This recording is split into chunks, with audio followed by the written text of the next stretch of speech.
चंदन नाम है उसका, लेकिन अब कोई उसे इस नाम से नहीं पुकारता।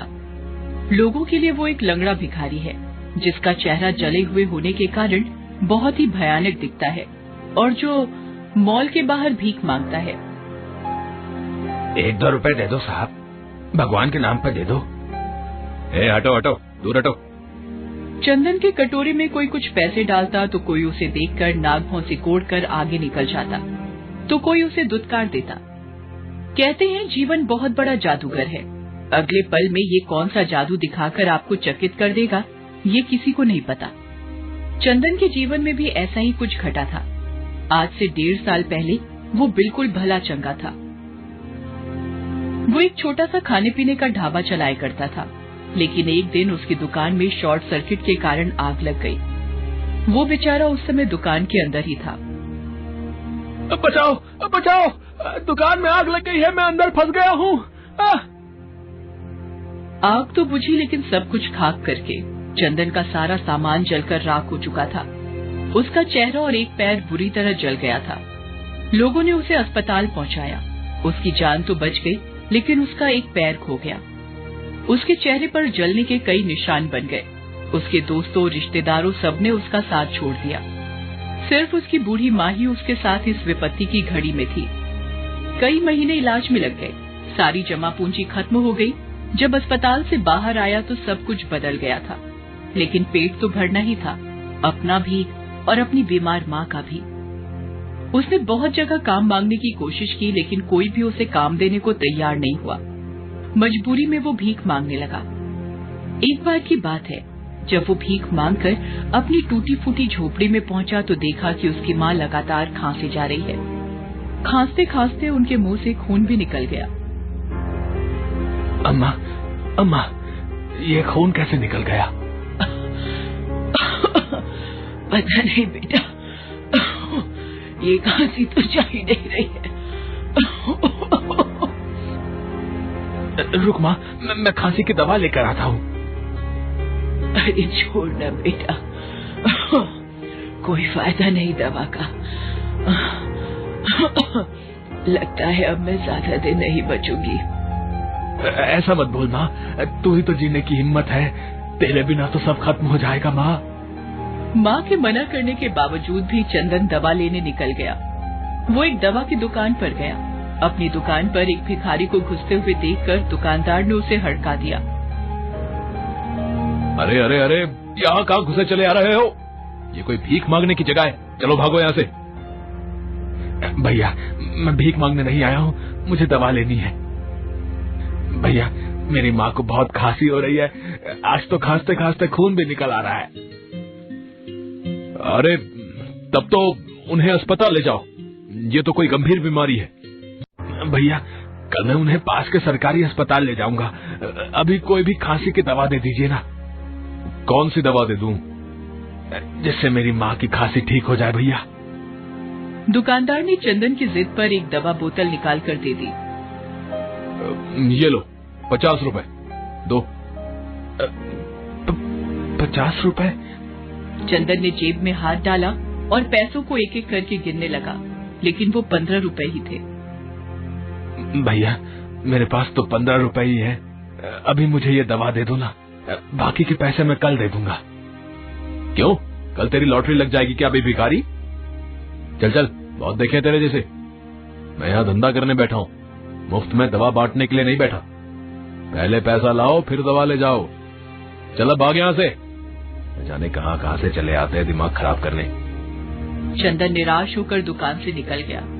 वो पूरे रास्ते यही सोचता रहा कि इंसान के पास पैसा नहीं है तो उसकी इज्जत कोई नहीं करता। बिना पैसों के ये दुनिया नहीं चलती। एक न एक दिन लोग मंदिर से भगवान की मूर्ति भी निकाल देंगे और पैसों की पूजा करनी शुरू कर देंगे। वो अपने घर पहुंचा। उसकी माँ सो गई थी, लेकिन वो बेचारी नींद में भी खांस रही थी।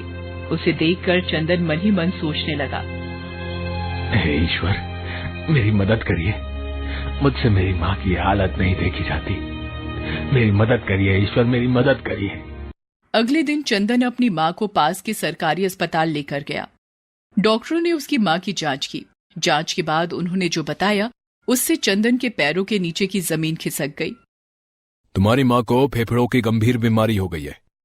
अगर 1 महीने के अंदर उनका ऑपरेशन नहीं हुआ तो कुछ भी हो सकता है, और उस ऑपरेशन में लगभग 2 लाख रुपए खर्च होंगे। 2 लाख?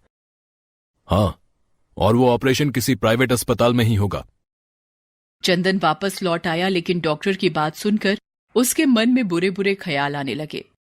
किसी अनहोनी की आशंका और इतने पैसों का इंतजाम कैसे होगा, ये सोच सोच कर उसका मन डूबा जा रहा था। उसे पता था कि भीख मांगकर तो 2 लाख रुपए नहीं जुटाए जा सकते, वो भी 1 महीने के अंदर। ऊपर से आज किसी मेहरबान की भी नजर उस पर नहीं गई थी, तभी तो उसकी कटोरी खाली थी।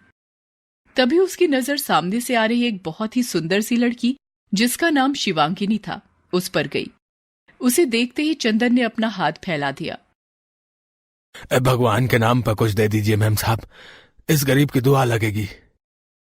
तभी उस लड़की ने 500 का नोट निकालकर उसके कटोरे में डाल दिया।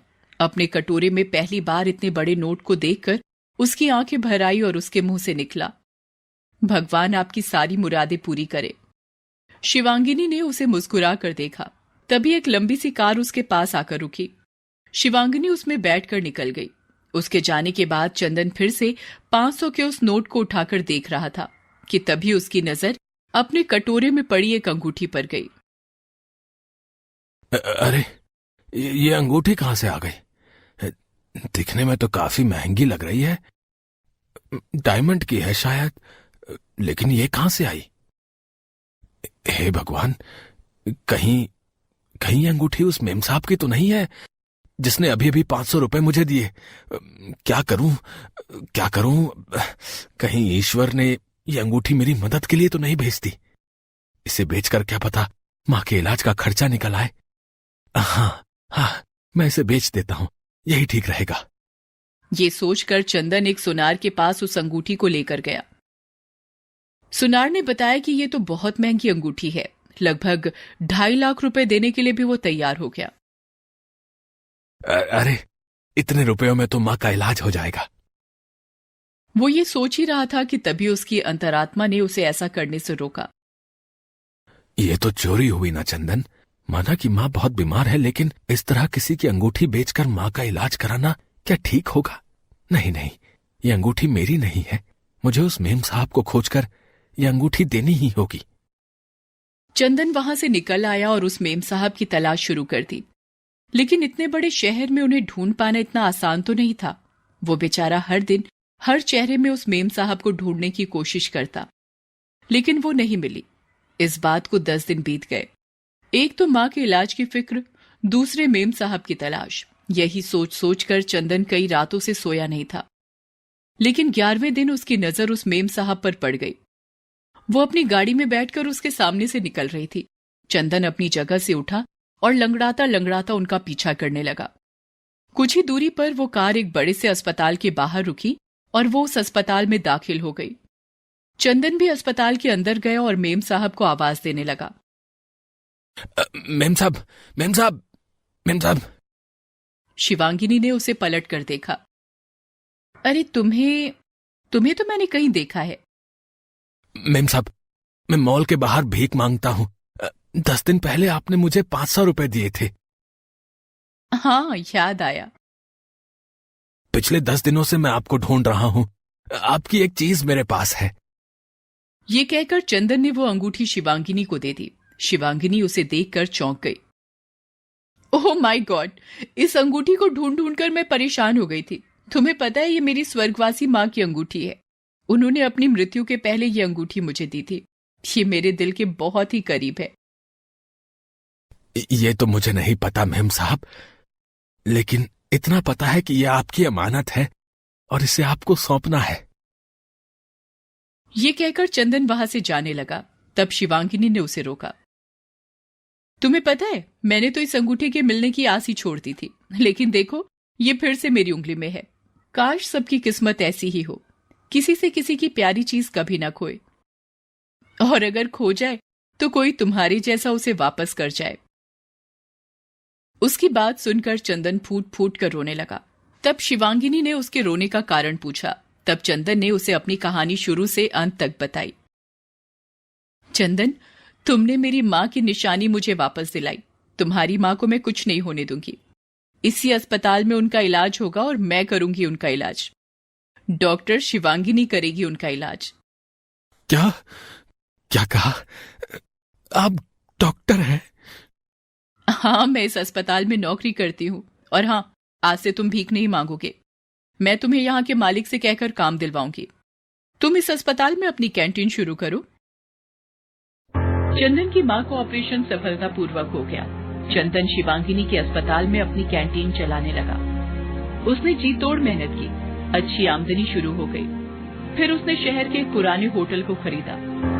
उसे भी उसने नया सा बनाकर काम शुरू किया। धीरे धीरे उस शहर में उसके 5 होटल हो गए। लेकिन वो रुका नहीं, क्योंकि उसका लक्ष्य तो कुछ और था। धीरे धीरे उसने और पैसे जमा किए और अपनी माँ के नाम पर एक चैरिटी अस्पताल बनवाया।